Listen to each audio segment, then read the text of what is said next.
ጤና ይስጥልን። ይህን ቪዲዮ የምትመለከቱ በሞላ ዛሬ ወስዳችሁ ወደ የረር ይሆናል። የረር እንደሚታወቀው ብዙውን በስተ ደቡብና በስተ ምስራቁ በተለይም በዱከም በቢሾፍቱ አካባቢ ነው የሚታወቀው። በዚህኛው ደግሞ በሌላኛው ሳይድ በተለይም በአዲስ አበባ የሚባለው እርግጥ በአዲስ አበባ አይደል፣ በአዲስ አበባ ከሄድን በአራብሳ በኩል ነው። በአራብሳ በኩል መንገድ ስለሌለ ሌላኛው አማራጭ በለገዳዲ በኩል ነው። በዛም 44 ቁጥርን ባስ ተሳፍሮ ወይ ደግሞ 44 ማዞሪያ ጋር ደርሶ ከዛ ደግሞ ወደ ሮጌ፣ ከሮጌ ደግሞ እያለን ወደ ተራራው እየሄደን የምናየው ነው። ተራራው እንግዲህ ውስጡ ላይ ምንም ነገር የለም፣ ጫካ ነው ማለት የሚታይ ግን ቦታው ላይ ሄዶ ከራስ ከመመሰጥ እንደዚህ በመንፈሳዊ ለሚሄድ ደግሞ ቦታው ላይ ጸሎት ማድረግ ትልቅ በረከት እንዳለ ይነገራል እና መልካም ጊዜ። በባስም ሲሄድ በባጃጅም ሲሄድ ያለውን ሁሉ አሳያቸዋለሁ። መልካም ጊዜ ተመልከቱት። አፎ ደርሻለሁ። ከዚህ በኋላ ደግሞ ወደ ሐሙስ ገበያ በባጃጅ ሄድና እዛ ያለውን ነገር የምናይ ይሆናል። ቅጡም በጣም በባጃጅ ተጉዤ ሮጌ ገበያ ደርሻለሁ። ሮጌ ወይ ደግሞ ሐሙስ ገበያ ላይ ሐሙስ ነው ገበያው የምንልበት እንግዲህ ከዚህ በኋላ ወደ የረር ነው።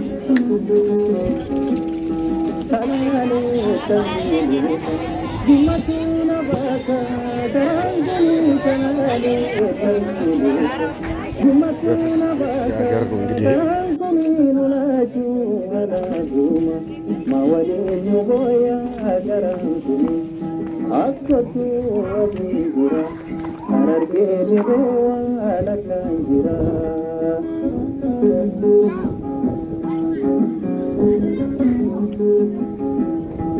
ሮጌ ገበያ እህል፣ አልባሳት፣ የተለያዩ ነገሮች የሚገኙበት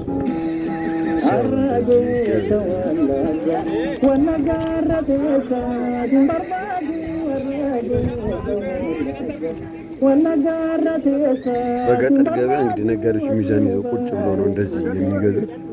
ገበሬው እየመጣ እነሱ ጋር ይሸጥላቸው። እንደዚህ ከሰበሰቡ በኋላ ሰው ከዛ በአይሱዞች ደግሞ ደሰት ነው እዚህ ይወጣል። እንግዲህ የአይሱዞች ፓርኪንግ ነው። እንደዚህ ነው የገጠሩ ገበያ የሚውለው ማለት ነው።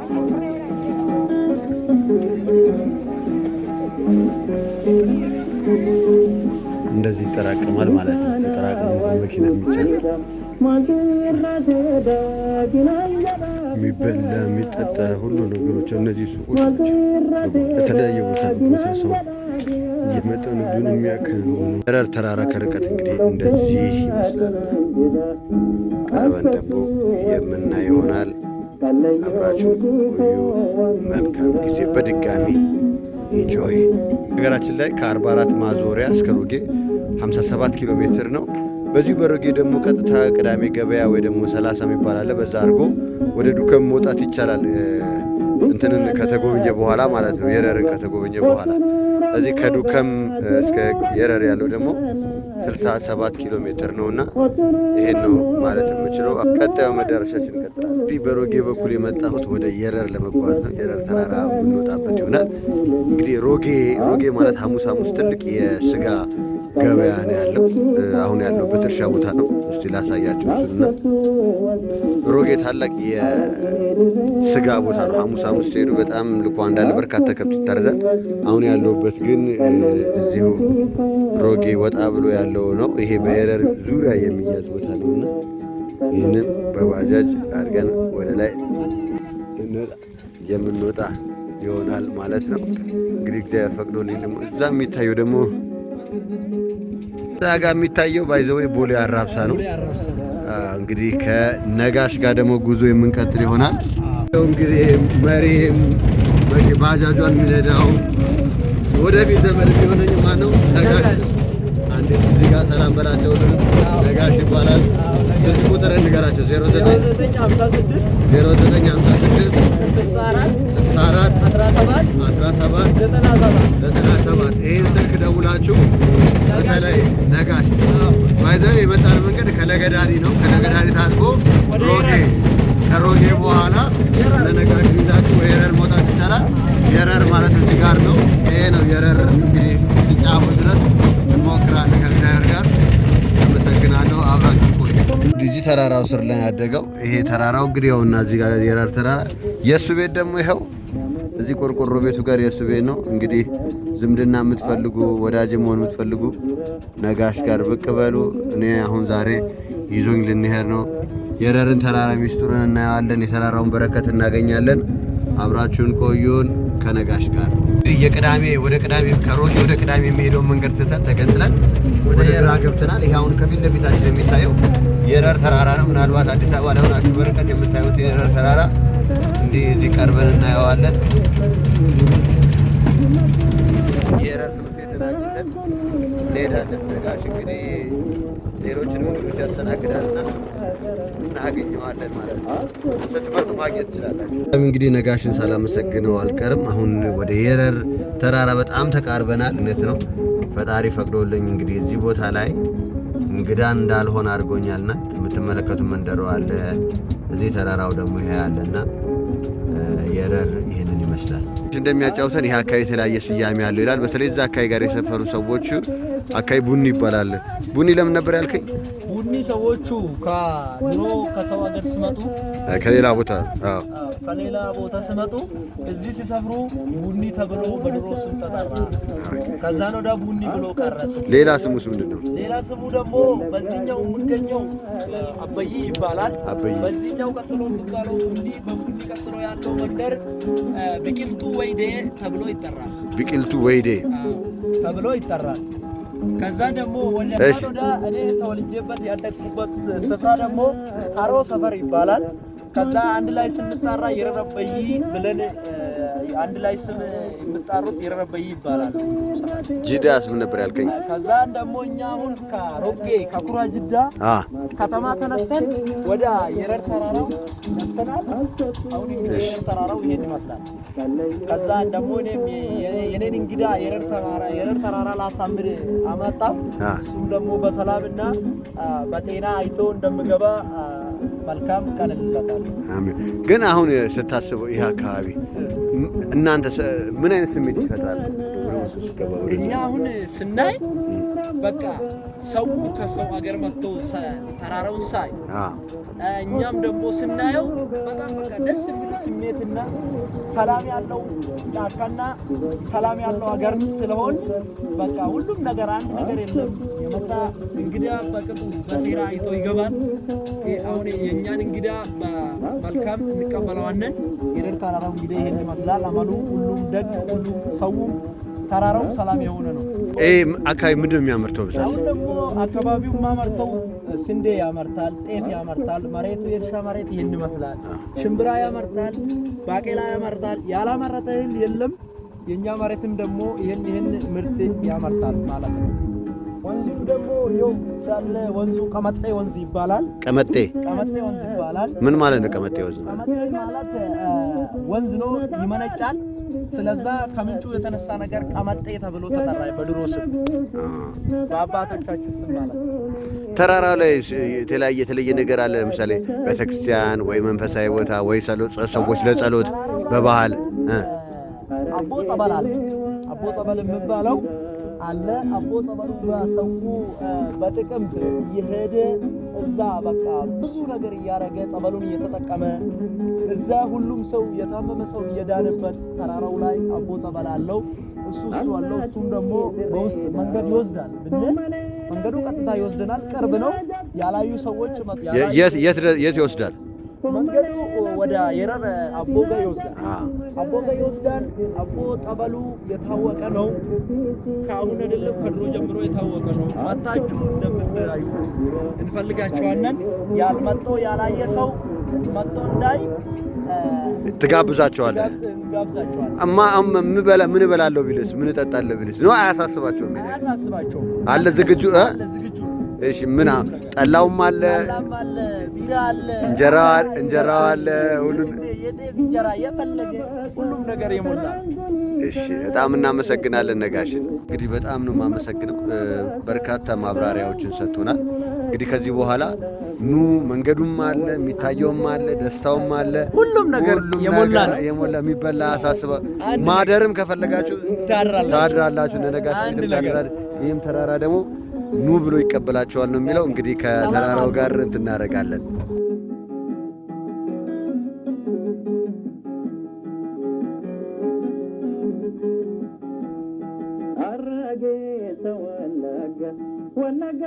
ከጀርባ ያለውን የረር ተራራ እንግዲህ ወጥቼ ተመልሻለሁ።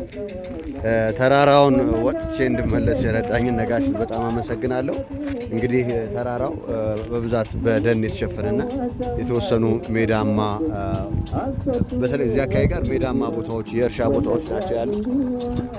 አናቱ ላይ ስትወጡ የምታገኙት በተለይ ከአዲስ አበባ ሆኖ የሚታያችሁ ይሄ መንገድ የሚመስለው ነገር ይሄ ነው እና ይሄንን ይመስላል። እዛ ስንመጣ አንድ ጉብታ ይመስላል። እዚህ ጋር ግን ስንመጣ ግን ብዙ ጉብታዎች ናቸው። እናንተ መርጣችሁ በተለይም ይሄኛው አፋፉ ላይ በጣም ብዙዎቻችሁ የምታዩት ነው። በግልባጩ ደግሞ ሌላኛውን ቢሾፍቱን ዱከምን የምናይባቸው ቦታዎች ናቸውና የረር ባጭሩ ይሄንን ይመስላል። የረር መታችሁ ጎብኙ። እናመሰግናለን። የረርን ተራራ ጉብኝት አጠናቀን ተመልሰናል። መንገዱ ለባጃጅ ነው። አሁን ክረምት ላይ ግን ትንሽ የሚያስቸግር ይመስለኛል። በተለይ ትንሽ ያስቸግራል። ወደ ቅዳሜ ከመሄድ ወደዚህ ቅዳሜ የሚሄደው ያስቸግራል እና ግን ባጃጅን ተጠቅሞ እዚህ መውጣት ይቻላል። ከዛ ደግሞ የተወሰነ መንገድ አንድ ሰዓትም ቢሆን በእግር መሄድ ያስፈልጋል። ውሃ፣ ምግብ የመሳሰሉትን ይዞ መምጣቱ ይበልጥ ይጠቅማል። በዚህ ሄዱ ደግሞ በዛ አቋርጦ ወርታችም ወደ ቢሾፍቱ መሄድ ይቻላል ማለት ነው። ብቃታችሁ ይወስነዋል ማለት ነው። መልካም ጊዜ። እናመሰግናለን። ሌሎች ነገር ተጨማሪ ነገር ካለ ደግሞ አካትታለሁ። ለአሁን ግን በዚህ ይሰናበታል። ቆም እያለ ነው እንግዲህ ለሰርግ ትመጣላችሁ ከጓደኞቼ ከጓደኞቹ ጋራ ፈታ ዘና ብለን ነው ምንድነው ማለት ነው። ከመቼም እናንተ ጋር እናድራለን። አጃችን ትምሳለች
የየረር ተራራን ጉዞ አጠናቅቄ አሁን ደግሞ እዚህ ሮጌ እገኛለሁ። ሮጌ ገበያ ከፊት ለፊት ያለች። አሁን ደግሞ ወደ ሮጌ መድኃኔዓለም እሄዳለሁ። ቤተክርስቲያኑ እንግዲህ ከ100 ዓመት በላይ ነው ብሎኛል ነጋሽ እና አሁን ነጋሽ እሱ ወደ ቤቱ ሄዷል። ክርስትና የሚነሱ ሰዎች ሊያመጣ እኔ ደግሞ እዚህ ልሳለም እሄዳለሁ። ያለውን ነገር አብረን እናያለን። ይህንን ይመስላል።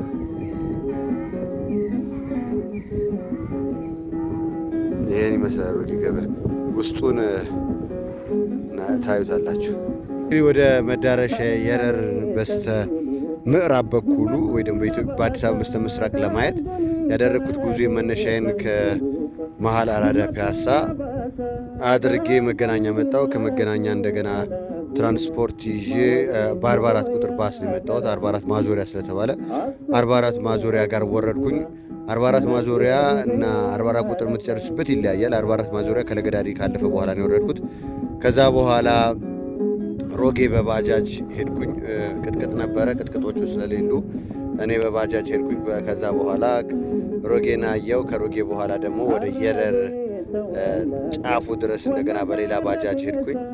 ከዛ የረር አይቼ አሁን ተራራው ላይ ወጥቼ ተመልሼ ያለው እንግዲህ ወደ መድኃኔዓለም ደግሞ እዚህ ሮጌ መጥቼ መድኃኔዓለም ነው ያለው። አብረን ቆይ። መልካም ጊዜ።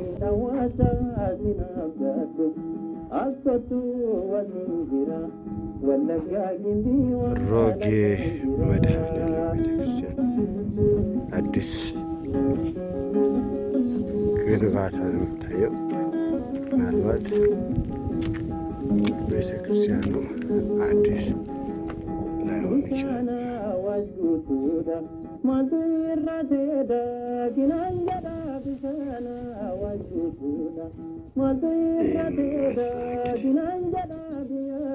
ገበያው ደግሞ እዛ ስር ያውና እንግዲህ በገበያ ቀን ይሆናል ወይ የሚቀደስበት ሮጌ መድኃኔዓለም እንግዲህ ከየረር ተራራ ፊት ለፊት ላይ ነው የሚገኘው። የረር ተራራ እንደ የረር ምስራቅ ነው ማለት ነው። ሮጌ መድኃኔዓለም አዲስ ህንፃ ቤተክርስቲያን ነው። ቦታው አካባቢ ደግሞ ይህንን ይመስላል። የረርና ዙሪያው የሚገኙ ቦታዎች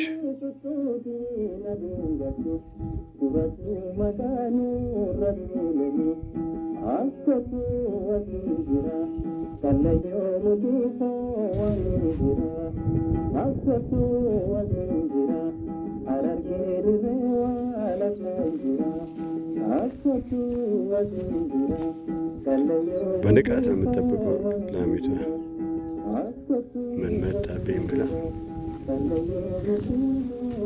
ጉዞ ብቻም አይደለም እና ፈዋም ያስፈልግ ነበርና ያው በየአይነት ተብላ ቀርባልኛለች። እየተመቸዋት ያው ከነ ውሃው ከነ ሎሚው አለና ልመቻች ነው። በነገራችን ላይ የምርት ሀገር ስለሆነ ቆንጆ የጤፍ እንጀራ እንደሚበላ ተስፋ አደርጋለሁ። እስቲ ልቁረሰው።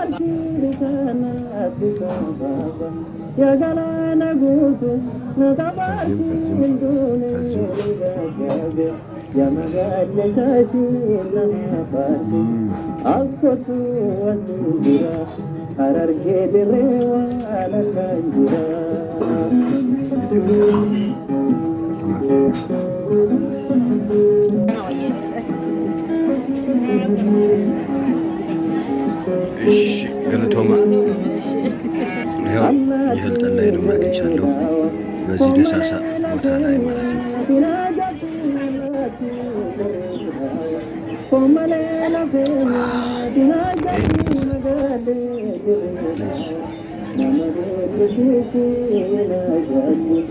ላይን እየደገምኩ ነው ሙሉ አድርጌ እንግዲህ ገለቶማማ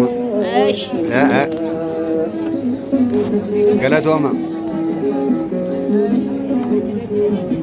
ያው ላውና በቆልቱ እንግዲህ እንቀምሰዋለሁ። በቆልቱ እንግዲህ ምንም እንደሚል አብረን እናየዋለን። እንትን ነው ትንሽ የሚቆጣ ነገር አለችው።